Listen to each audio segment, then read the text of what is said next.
So ఈరోజు press meet చూసిన తర్వాత పవన్ కళ్యాణ్ గారు అసలు ఆయన ఎప్పుడు ప్రెస్ మీట్కి రారు, ఆయన జీవితంలో ఎప్పుడు ప్రెస్ మీట్కి రారు. అలాంటిది ఏం రత్నం కోసం ప్రెస్ మీట్కి వచ్చి ఆయన భుజాల మీద వేసుకుని ఈ సినిమా ఖచ్చితంగా ఆడాలి, ప్రమోషన్ చేద్దామని ఈ 3 రోజులు ప్రమోషన్స్ కూర్చుంటున్నాడు ఆయన. అంటే ఆయన చెప్పాడు కదా, అంటే రోజుకి వచ్చేసి 2 గంటలు ఇచ్చినా కానీ దాన్ని సద్వినియోగం చేసుకున్నారు ఏఎం రత్నం గారు అండ్ జ్యోతికృష్ణ గారు. చెప్తున్నా, క్రిష్ గారు ఎంత మంచి కథ రాసినా కానీ ఏఎం రత్నం గారు జ్యోతికృష్ణ లేకపోతే సినిమా పూర్తయ్యేది కదా. అండ్ పవన్ కళ్యాణ్ గారు కూడా 57 డేస్ షూటింగ్ చేశారు ఈ క్లైమాక్స్ కోసం. అండ్ క్లైమాక్స్ చాలా అద్భుతంగా వచ్చింది. ఆయన టెక్నీషియన్గా మనం చాలామంది అడుగుతారు అసలు పవన్ కళ్యాణ్ గారు టెక్నీషియన్ అని.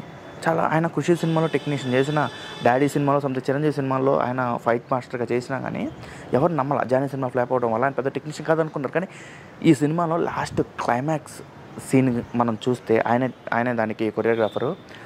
సో ఆ ఫైటింగ్ చూస్తే మనకు అర్థమైపోయింది. ఎందుకంటే ఆయన already master of martial arts అండి, ఈ కరాటీలో బ్లాక్ బెల్ట్ కూడా ఉంది. సో ఆయన గొప్ప టెక్నీషియన్ చెప్పడానికి కూడా ఈ సినిమాకు ఉదాహరణ చెప్పుకోవచ్చు.